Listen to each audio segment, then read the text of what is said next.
अल्मोड़ा भीषण बस हादसे में मुख्यमंत्री योगी आदित्यनाथ ने जताया दुख। घायलों और मृतकों के परिजनों के लिए मुआवजे की राशि का किया ऐलान। रामनगर में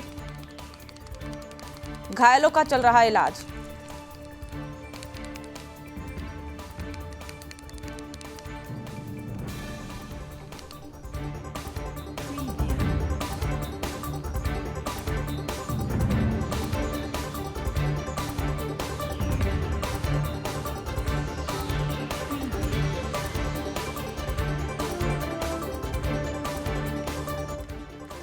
अल्मोड़ा हादसे पर को लेकर प्रधानमंत्री नरेंद्र मोदी, राष्ट्रपति द्रौपदी मुर्मू, अमित शाह, राजनाथ सिंह ने एक्स पर शोक संवेदना व्यक्त की। घायलों को जल्द ही सकुशल होने की कामना की। प्रधानमंत्री नरेंद्र मोदी ने अनुग्रह राशि की घोषणा की।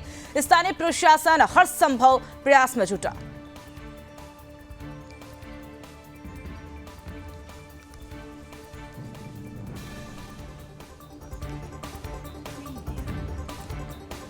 एम्स ऋषिकेश पहुंचे स्वास्थ्य मंत्री डॉक्टर धन सिंह रावत। अल्मोड़ा सड़क हादसे को लेकर घायलों को हालचाल जाना। एम्स प्रशासन को दिए सख्त निर्देश, कहा घायलों के उपचार में कोई कोताही न बरते।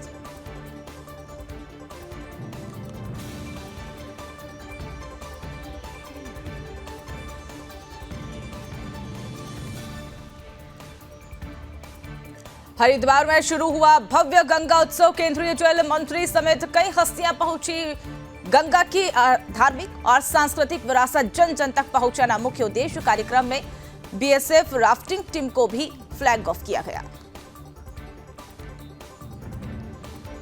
केदारनाथ उपचुनाव की उल्टी गिनती शुरू। 16 दिन बाद 20 नवंबर को होंगे केदारनाथ सीट के लिए मतदान। बीजेपी की आशा नौटियाल और कांग्रेस के मनोज रावत के बीच सीधा मुकाबला। प्रत्याशियों के जनसंपर्क कार्यक्रम लगातार जारी।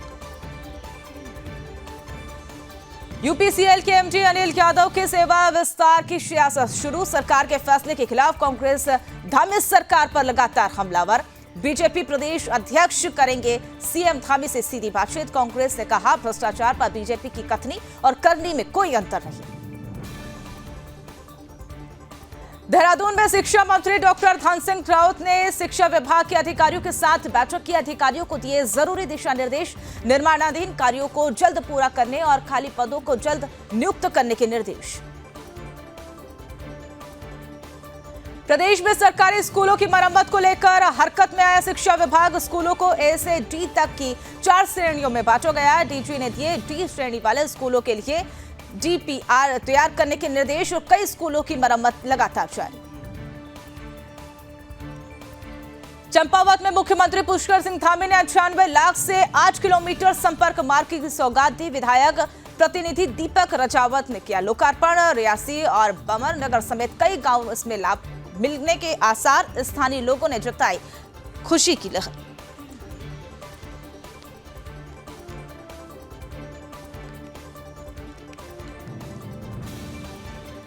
बिंदु खत्ता को धामी सरकार की बड़ी सौगात। हर घर जल योजना के तहत मिलेगा शुद्ध पानी। अधिकारी जल्द ही बिंदु खत्ता का निरीक्षण करेंगे। दर्जा राज्य मंत्री ने कहा कि केंद्र और राज्य सरकार का 31 मार्च 2025 तक योजना को पूरा करने का लक्ष्य।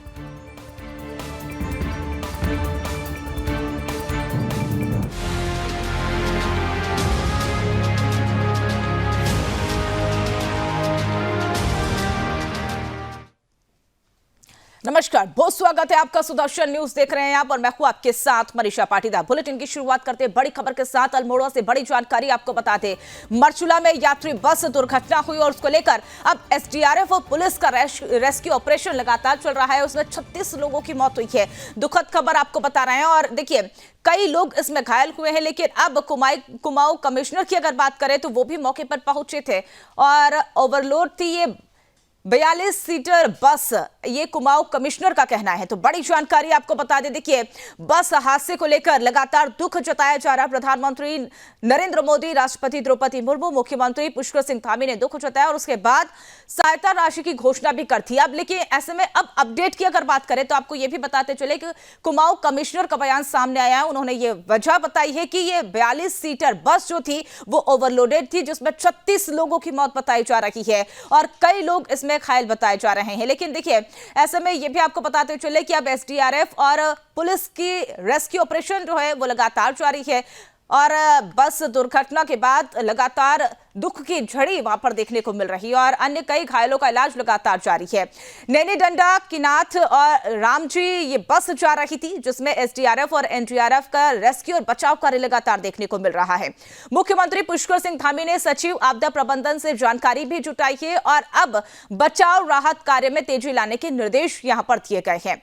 पौड़ी अल्मोड़ा एआरटीओ प्रवर्तन को निलंबित कर दिया गया है और ऐसे में यह भी आपको बताते चले कि अब अगर सहायता राशि की अगर बात करें तो मृतकों के परिजनों को 4 लाख और घायलों को 1 लाख मुआवजा देने की घोषणा भी कर दी गई है। ऐसे में आयुक्त कुमाऊं मंडल को अब मजिस्ट्रेट जांच के निर्देश यहां पर दिए गए हैं और जिला नियंत्रण अल्मोड़ा ने एसडीआरएफ को हादसे की सूचना भी दे दी है।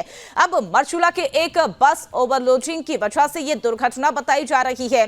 ऐसे में देखिए आपको यह भी बताते चले कि अब सूचना मिलने के बाद मौके पर एसडीआरएफ की टीमें पहुंची, जो कि 4 टीमें घटनास्थल पर पहुंची और रेस्क्यू ऑपरेशन शुरू कर दिया। स्थानीय लोग और जिला पुलिस की मदद से एसडीआरएफ ने लगातार घायलों का रेस्क्यू ऑपरेशन किया और हॉस्पिटल पहुंचाया, जबकि 5 लोग सामान्य इसमें बताए जा रहे हैं। गनीमत की बात यह है कि अब जो घायलों की स्थिति है वो स्थिर बताई जा रही है। ऐसे में एसडीआरएफ की टीम जो है मौके पर लगातार अब सर्चिंग अभियान में जुट चुकी है। अब बस में लगभग 40 लोग सवार बताए जा रहे थे जिसमें 36 लोगों की मौत हुई है। खबर दुखद है, लेकिन आपको यह भी बताते चले कि कई लोग इसमें घायल बताए जा रहे हैं।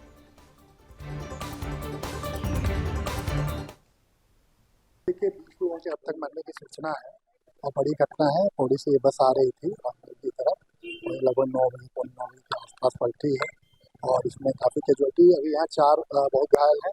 3 को हमने जो है एम्स ऋषिकेश में इसको रिफ़र किया है और जो है 1 आदमी को एसटीएच हल्द्वानी किया है और एम्स से जो है डॉक्टरों की टीम भी आ रही है यहाँ मौके पर। जो घायल है उनके इलाज के लिए सारी टीमें एक्टिवेट हैं। अभी राहत बचाव का कार्य जारी है। ये दुखद घटना है और इसमें सर्च एंड रेस्क्यू ऑपरेशन अभी चल रहा है। अभी तक जो पुष्टि हुई है इसमें 36 टोटल कैजुअल्टीज की पुष्टि हुई है। माननीय मुख्यमंत्री जी की ओर से इसमें जिनकी डेथ हुई है उनको 4 लाख उनके परिवार को देने की घोषणा हुई और जो घायल हैं उनको 1 लाख रुपए की माननीय मुख्यमंत्री जी की ओर से राहत देने की घोषणा हुई। सर्च एंड रेस्क्यू ऑपरेशन अभी चल रहा है। 4 लोग ऐसे थे जिनकी ज़्यादा स्कल में इंजरीज थी, उसमें से 3 को अभी माननीय मुख्यमंत्री जी के निर्देश पे हेली एम्बुलेंस से एम्स को रवाना कर दिया गया है और एम्स से भी एक डॉक्टर्स की टीम रामनगर में भी आएगी और माननीय मुख्यमंत्री जी की ओर से निर्देश है जिनको भी और हायर सेंटर भेजने की आवश्यकता है तो हेली इवैक्यूएशन की फैसिलिटी अवेलेबल रहेगी, उससे हम भिजवाएंगे। रामनगर के पास अल्मोड़ा जनपद में बहुत ही दुखद घटना घटी है। एक गहरी खाई में बस गिर गई जिससे अनेक लोगों को अपनी जान से हाथ धोना पड़ा है और कई घायल हुए हैं। उन सभी घायलों को तत्काल स्वास्थ्य सुविधाएं मिले, उपचार मिले, उसके लिए सभी एम्बुलेंस इत्यादि की व्यवस्था तत्काल वहां पर की जा रही है। सभी को भेजा गया है, सभी अफसरों को मौके पर जाने के निर्देश दिए हैं और इस पूरी घटना के लिए कुमाऊं कमिश्नर को मजिस्ट्रियल जांच के आदेश दिए हैं और संबंधित विभाग के लोगों को निलंबित करने के भी आदेश दिए हैं जो भी इस घटना से संबंधित हैं। कहीं भी कोई लापरवाही होगी तो उसके खिलाफ सख्त कार्रवाई की जाएगी। अभी तो हमारी प्राथमिकता है कि घायलों को तत्काल जो है इलाज मिले जिससे कि उनका स्वास्थ्य जो है जल्दी ठीक हो और इसके लिए सभी अस्पतालों को भी निर्देशित कर दिया गया है। सभी अधिकारी मौके पर जा रहे हैं।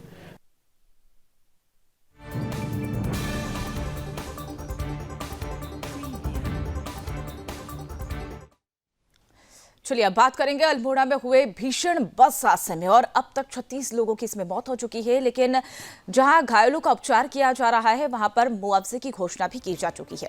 मुख्यमंत्री पुष्कर सिंह धामी ने इस घटना पर गहरा दुख व्यक्त करते हुए मृतकों के परिवारजनों को 4-4 लाख और घायलों को 1-1 लाख रुपए देने की घोषणा की है। इसी के साथ एआरटीओ अल्मोड़ा और पौड़ी के निलंबन के निर्देश भी दे दिए गए हैं। साथ ही कुमाऊं कमिश्नर को रजिस्ट्रेट जांच के भी निर्देश दिए गए हैं। और ऐसे में देखिए, ये भी आपको बताते चले कि कमिश्नर जांच के लिए अब यहां पर मजिस्ट्रेट जांच होगी। और उसके बाद मुख्यमंत्री ने कहा कि हमारी प्राथमिकता है कि घायलों को जल्द से जल्द बेहतर उपचार मिल सके। साथ ही उन्होंने ये भी कहा कि सरकार मृतकों के परिजनों के साथ खड़ी हुई है। मौके पर घायलों के लिए एम्बुलेंस, स्वास्थ्य सेवाओं की व्यवस्था की गई है। अधिकारियों को भी मौके पर पहुंचने के निर्देश दे दिए गए हैं। साथ ही मुख्यमंत्री ने आगे ये भी कहा कि यदि किसी भी घायल को हेली एम्बुलेंस की आवश्यकता पड़ती है तो ऐसे में उनके प्रबंध भी करवाए जाएंगे। इसके साथ ही मुख्यमंत्री पुष्कर सिंह धामी ने दिल्ली में होने वाली महत्वपूर्ण बैठकों और अन्य कार्यक्रमों को भी स्थगित कर दिया गया है।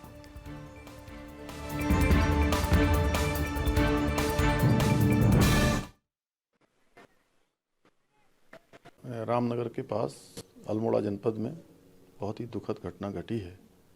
एक गहरी खाई में बस गिर गई, जिससे अनेक लोगों को अपनी जान से हाथ धोना पड़ा है और कई घायल हुए हैं। उन सभी घायलों को तत्काल स्वास्थ्य सुविधाएं मिले, उपचार मिले, उसके लिए सभी एम्बुलेंस इत्यादि की व्यवस्था तत्काल वहां पर की जा रही है। सभी को भेजा गया है, सभी अफसरों को मौके पर जाने के निर्देश दिए हैं और इस पूरी घटना के लिए कुमाऊं कमिश्नर को मजिस्ट्रियल जांच के आदेश दिए हैं और संबंधित विभाग के लोगों को निलंबित करने के भी आदेश दिए हैं जो भी इस घटना से संबंधित हैं। कहीं भी कोई लापरवाही होगी तो उसके खिलाफ सख्त कार्रवाई की जाएगी।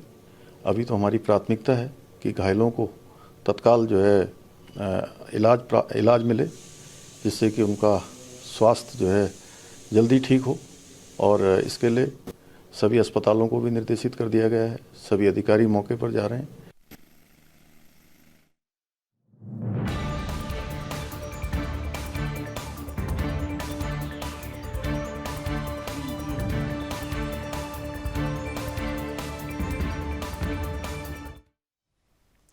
तो अल्मोड़ा हादसे को लेकर अब लगातार दुख की झड़ी दिखने को मिल रही है। और इसी बीच आपको यह भी बताते चले कि मुख्यमंत्री पुष्कर सिंह धामी के साथ देश के प्रधानमंत्री नरेंद्र मोदी, राष्ट्रपति द्रौपदी मुर्मू और कई बड़े नेताओं ने इस पर अब एक्स पर ट्वीट करते हुए दुख जाहिर किया है। देश के राष्ट्रपति द्रौपदी मुर्मू ने लिखा है कि अल्मोड़ा उत्तराखंड में एक सड़क दुर्घटना में महिलाओं और बच्चों समेत कई लोगों की मौत का समाचार मिला है, जो कि हृदय विदारक बताया है। शोकाकुल परिजनों के प्रति संवेदनाएं व्यक्त करते हुए घायलों के जल्द स्वस्थ होने की कामना करती हूं। उन्होंने लिखा है कि देश के प्रधानमंत्री नरेंद्र मोदी ने अल्मोड़ा हादसे को लेकर अनुग्रह राशि की घोषणा भी की है और हर मृतक के परिजनों को PMNRF के तहत 2 लाख रुपए और घायलों को 50,000 रुपए की सहायता राशि दी जाएगी। प्रधानमंत्री नरेंद्र मोदी ने भी एक्स पर पोस्ट किया है और उस पोस्ट में उन्होंने लिखा है कि अल्मोड़ा सड़क हादसे पर जिन्होंने अपनों को खोया है उनके प्रति मेरी शोक संवेदनाएं हैं। इसके साथ ही सभी घायलों को कुशलता की कामना करता हूं। राज्य सरकार की देखरेख में स्थानीय प्रशासन राहत और बचाव कार्य के हर संभव प्रयास में जुटा हुआ है। इसी के साथ ही गृह मंत्री अमित शाह और रक्षा मंत्री राजनाथ सिंह ने भी हादसे के प्रति अपनी संवेदनाएं व्यक्त की है। और इसके साथ उत्तराखंड कांग्रेस प्रदेश अध्यक्ष करण माहरा और खेल मंत्री रेखा आर्य ने भी अल्मोड़ा हादसे पर दुख जताया है। अल्मोड़ा हादसे पर प्रधानमंत्री नरेंद्र मोदी ने अनुग्रह राशि की घोषणा की है और घायलों की जल्द कुशलता की कामना की है।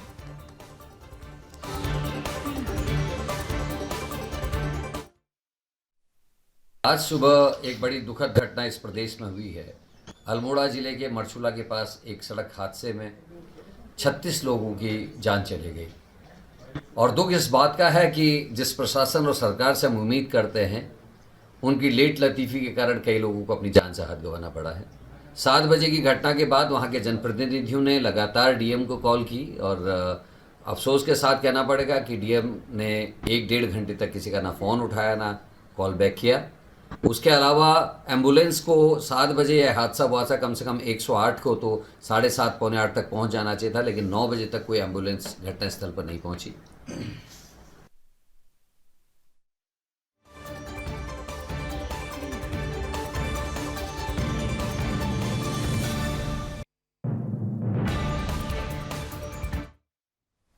चलिए आगे बढ़ेंगे। स्वास्थ्य मंत्री डॉक्टर धन सिंह रावत एम्स ऋषिकेश पहुंचे और अल्मोड़ा सड़क हादसे में हुए घायल लोगों से मिले और मुलाकात करने के बाद हालचाल जाना। मंत्री डॉक्टर रावत ने दुर्घटना में घायल हुए लोगों की स्थिति की जानकारी ली और अब शीघ्र स्वस्थ होने की कामना लगातार की जा रही है। ऐसे में ये भी आपको बताते चले कि उन्होंने बताया कि बस दुर्घटना में गंभीर रूप से घायल व्यक्तियों को तुरंत लिफ्ट कर एम्स ऋषिकेश लाया जा रहा है और वहां पर उनका उपचार किया जा रहा है। डॉक्टर राउत का आश्वासन भी देखने को मिला। उन्होंने आश्वासन दिया है कि सभी घायलों को हर संभव सहायता और उच्च स्तरीय चिकित्सा सुविधा भी उपलब्ध कराई जा रही है। उन्होंने एम्स प्रशासन को निर्देशित करते हुए घायलों के उपचार में किसी भी प्रकार की कोई कोताही न बरती जाए और उन्हें बेहतर उपचार मुहैया कराया जाए। कैबिनेट मंत्री सौरभ बहुगुणा भी सड़क हादसे में घायल लोगों का हालचाल जानने के लिए रामनगर के सरकारी अस्पताल पहुंचे और इस दौरान उन्होंने हादसे में घायल लोगों के परिजनों से मुलाकात की और आश्वासन दिया है कि सरकार घायलों के बेहतर इलाज के लिए तत्पर है। साथ ही इस हादसे की जांच कराई जाएगी, आखिर किस वजह से यह हादसा हुआ है। उन्होंने बताया कि मुख्यमंत्री पुष्कर सिंह धामी जल्द ही यहां का दौरा करेंगे और घायलों का हालचाल जानेंगे।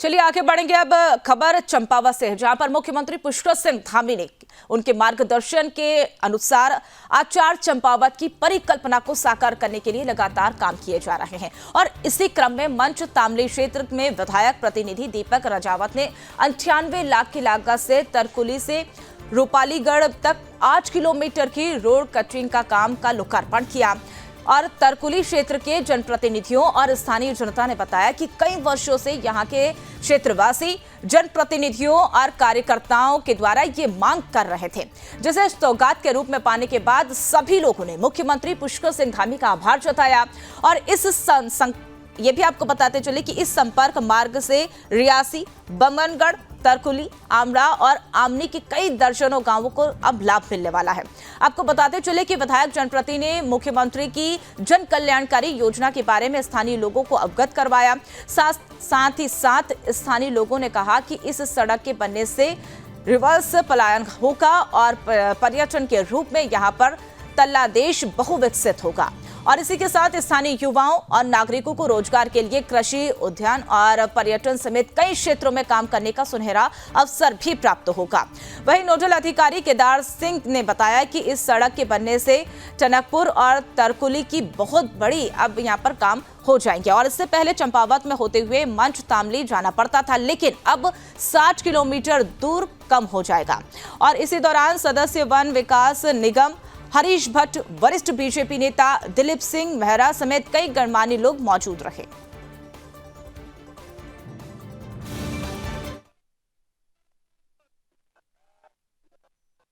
रोड बनने से जो रोड नीचे टनकपुर से आ रही है उस रोड में रूपालीगढ़ का मिलान हो गया है।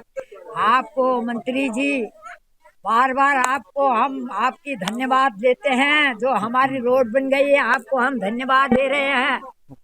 मुख्यमंत्री जी जो भी है, कोई कहने में गलती हो गई तो क्षमा करना। पुष्कर धामी मुख्यमंत्री जी आपके आभारी हैं हम, जो हमारा यहाँ मिलान कर दिया, सभी लोगों को कितना सहूलियत हो गई है।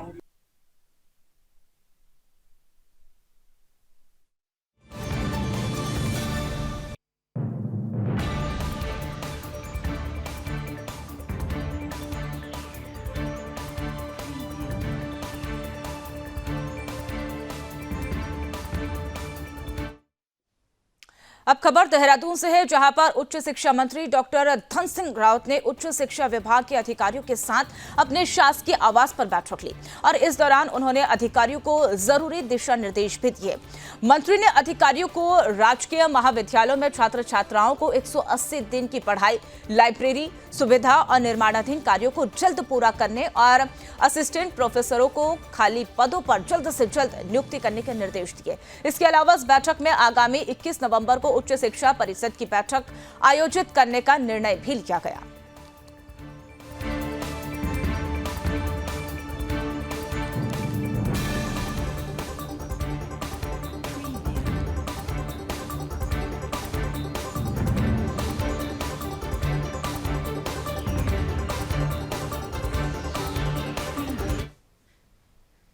चलिए आगे बढ़ेंगे। प्रदेश भर के सरकारी स्कूलों की मरम्मत को लेकर अब शिक्षा विभाग अपनी कवायद में जुट चुका है और उसके लिए शिक्षा विभाग ने सभी स्कूलों में ए से डी तक की 4 श्रेणियों में बांट दिया गया। और इस बात पर उत्तराखंड के डीजी शिक्षा झारण कमठान ने कहा कि ए श्रेणी में उन स्कूलों को रखा जाएगा जो कि पूरी तरह से ठीक है, जबकि डी श्रेणी में उन स्कूलों को रखा गया है जो कि जीर्ण शीर्ण स्थिति में है। और इसके लिए जनपदों को डीपीआर तैयार करने के निर्देश भी दे दिए गए हैं। और इसी के साथ उन्होंने ये भी कहा कि बेसिक स्तर पर लगातार लगभग 1000 स्कूल और माध्यमिक स्तर पर 14 स्कूल डी श्रेणी में पाए गए हैं। और वहीं अधिकतर स्कूलों की मरम्मत को लेकर बजट भी जारी कर दिया गया है।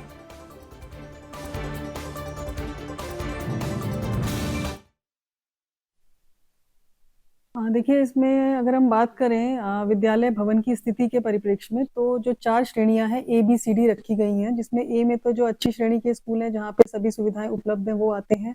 डी श्रेणी जो है वो ऐसे स्कूल हैं जिनके भवन जो है जीर्ण स्थिति में है। तो उसके लिए जनपदों को निर्देशित किया गया है कि ऐसे सभी स्कूल्स की डीपीआर तैयार करा लें। लगभग बेसिक में 1000 के आसपास और माध्यमिक में 14 स्कूल्स ऐसे हैं।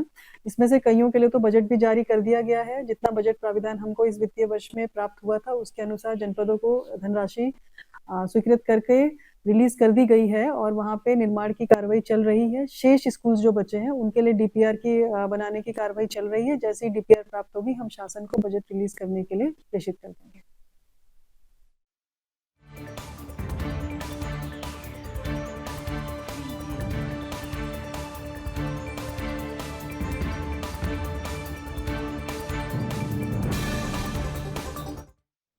चलिए रुक करेंगे बड़ी खबर का। केदारनाथ उपचुनाव को लेकर अब उल्टी गिनती जो है वो लगातार जारी है, क्योंकि 16 दिन के बाद 20 नवंबर को मतदान होना है। सीट पर बीजेपी और कांग्रेस का सीधा मुकाबला देखने को मिलेगा। प्रत्याशियों के जनसंपर्क कार्यक्रम लगातार जारी है। बड़ी जानकारी आपको बता रहे, मनोज रावत आशा नोटियाल के बीच सीधा मुकाबला यहां पर देखने को मिलेगा। केदारनाथ सीट पर 20 नवंबर को यह मतदान होगा और इसका रिजल्ट की अगर बात करें तो 23 नवंबर को रिजल्ट घोषित किए जाएंगे। सीट पर बीजेपी और कांग्रेस में सीधा मुकाबला देखने को मिलेगा। तो देखिए, केदारनाथ उपचुनाव की अब उल्टी गिनती लगातार जारी है, क्योंकि 16 दिन के बाद यानी कि 20 नवंबर को मतदान होगा। लेकिन इस सीट पर सबसे बड़ी बात यह है कि बीजेपी और कांग्रेस का सीधा मुकाबला यहां पर देखा जाएगा। प्रत्याशियों के जनसंपर्क कार्यक्रम लगातार देखने को मिल रहे हैं और इस सीट पर सबसे दिलचस्प बात यह भी रहेगी कि अब बीजेपी और कांग्रेस सीधा मुकाबला करती हुई नजर आएगी। तो यानी कि अब बेहद कम दिन यहां पर रह गए हैं। 20 नवंबर को मतदान होगा इस सीट पर। और ऐसे में देखिए, मनोज रावत और आशा नोटियाल के बीच सीधा मुकाबला देखने को मिल रहा है। और ऐसे में देखिए, अब लगातार तैयारियां यहां पर देखने को मिल रही है और प्रचार प्रसार को धार देने के लिए प्रत्याशी खुद अब मैदान में उतरते हुए नजर आ रहे हैं। केदारनाथ सीट पर 20 नवंबर को यहां पर मतदान होने वाला है और 23 नवंबर को रिजल्ट भी घोषित कर दिए जाएंगे। लेकिन उससे पहले बीजेपी और कांग्रेस लगातार दोनों ही पार्टी की अगर बात करें तो प्रचार प्रसार को धार देती हुई यहां पर सीधा नजर आ रही है। तो आपको बताते चले कि केदारनाथ उपचुनाव में अब बेहद कम दिन रह गए हैं और ऐसे में अब लगातार तैयारियां यहां पर देखी जा रही है। जनप्रतिनिधियों से मिलने का सिलसिला लगातार देखा जा रहा है। और इसी बीच अब इसी सीट की अगर बात कर रहे हैं तो बीजेपी और कांग्रेस में सीधा मुकाबला भी यहां पर देखने को मिल रहा है। और जनसंपर्क कार्यक्रम लगातार प्रत्याशियों के द्वारा किया जा रहा है। अब प्रत्याशियों की अगर बात करें तो मनोज रावत और आशा नोटियाल से सीधा मुकाबला इस सीट पर देखने को मिलेगा। यानी कि केदारनाथ सीट पर अब जो मतदान होगा इसके लिए तैयारियां यहां पर काफी तेज प्रत्याशी करते हुए नजर आ रहे हैं, जनसंपर्क करते हुए नजर आ रहे हैं। केदारनाथ उपचुनाव सीट को लेकर अब लगातार उल्टी गिनती यहां पर शुरू हो चुकी है, जो कि बेहद कम दिन रह चुके हैं। ऐसे में यह भी आपको बताते चले कि अब 20 नवंबर को मतदान होंगे और 23 नवंबर को रिजल्ट भी घोषित कर दिए जाएंगे। लेकिन उससे पहले अगर हम बात करें बीजेपी की या फिर कांग्रेस की, तो लगातार बीजेपी और कांग्रेस अब चुनावी मैदान में उतरती हुई नजर आ रहे हैं। क्योंकि देखिए, कब से इंतजार केदारनाथ सीट का किया जा रहा था और उसको लेकर बीजेपी के वादे हो या फिर कांग्रेस के, कोई भी कोर कसर यहां पर नहीं छोड़ रहे थे। और ऐसे में अब एक बार फिर से वो दिलचस्प मुकाबला यहां पर देखने को मिल रहा है जब मनोज रावत चुनावी मैदान में उतरे। क्योंकि अब ये प्रत्याशियों के नाम के समय पर भी लगातार असमंजस की स्थिति काफी देखने को मिली और उसके बाद आखिरकार चुनावी मैदान में मनोज रावत पर विश्वास जताते हुए पार्टी के द्वारा प्रत्याशी के रूप में चयन किया गया। उसके बाद लगातार प्रत्याशी अपना जनसंपर्क अभियान तेज करते हुए नजर आ रहे हैं, जनता के बीच में पहुंच रहे हैं और केदारनाथ सीट पर यह भी देखने को मिल सकता है, चूंकि लगातार इस पर चुनाव होने की मांग कब से की जा रही थी, उसके बाद आखिरकार वो घड़ी भी आ चुकी है जब अब चुनाव का समय आ चुका है, चूंकि 20 नवंबर को मतदान होगा और 23 नवंबर को रिजल्ट भी घोषित कर दिए जाएंगे। तो इसमें ऐसे में गनीमत की बात आपको ये भी बताते चले कि देखिए अब काफी दिन तो यहाँ पर बचे हुए हैं, लेकिन दोनों ही पार्टियां अपना चुनाव दिलचस्प करने की कोशिश लगातार कर रही है, जनता के बीच में पहुंच रही है और वो वादे यहाँ पर बीजेपी और कांग्रेस दोनों ही करती हुई नजर आ रही है जो कि जनता से जुड़े हुए हैं।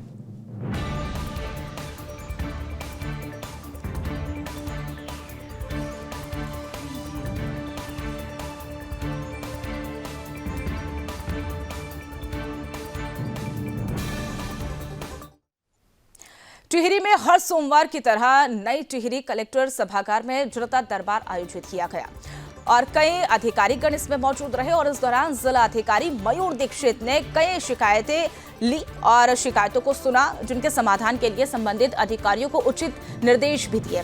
जिलाधिकारी ने बताया कि ज्यादातर पेयजल पुनर्वास से संबंधित शिकायतें आई थी और साथ ही उन्होंने कहा कि दीपावली के बाद शहर में साफ सफाई के निर्देश भी दिए गए हैं और राज्य स्थापना दिवस के लिए भी संबंधित अधिकारियों को निर्देश दिए गए हैं। साथ ही उन्होंने कहा कि जिला योजना, राज्य योजना, सीएम हेल्पलाइन से जुड़ी लंबी शिकायतों को भी अब रिव्यू यहां पर किए जाएंगे।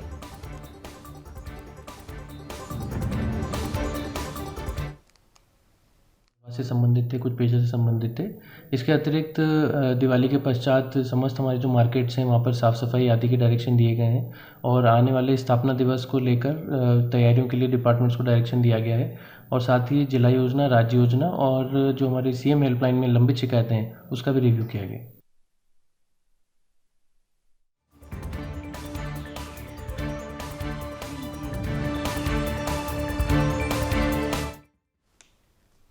चलिए आगे बढ़ेंगे, अब बात करेंगे उत्तराखंड के सबसे बड़े आबादी वाले ग्रामीण क्षेत्र बिंदुखट्टा को प्रदेश की धामित सरकार की बड़ी सौगात देखने जा रही है। बिजली, सड़क के बाद अब जल्द ही बिंदुखट्टा को हर घर जल योजना के तहत शुद्ध पानी मिलने जा रहा है।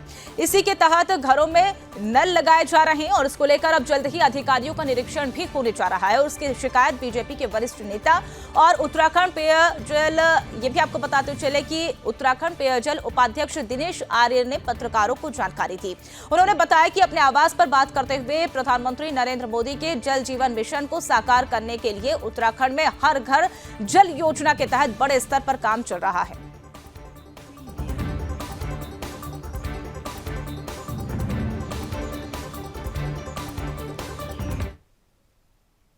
तो खबरों का सिलसिला यूं ही जारी रहेगा। फिलहाल अपना उत्तराखंड में मेरे साथ इतना ही। आप देखते रहिए सुदर्शन न्यूज। जय हिंद।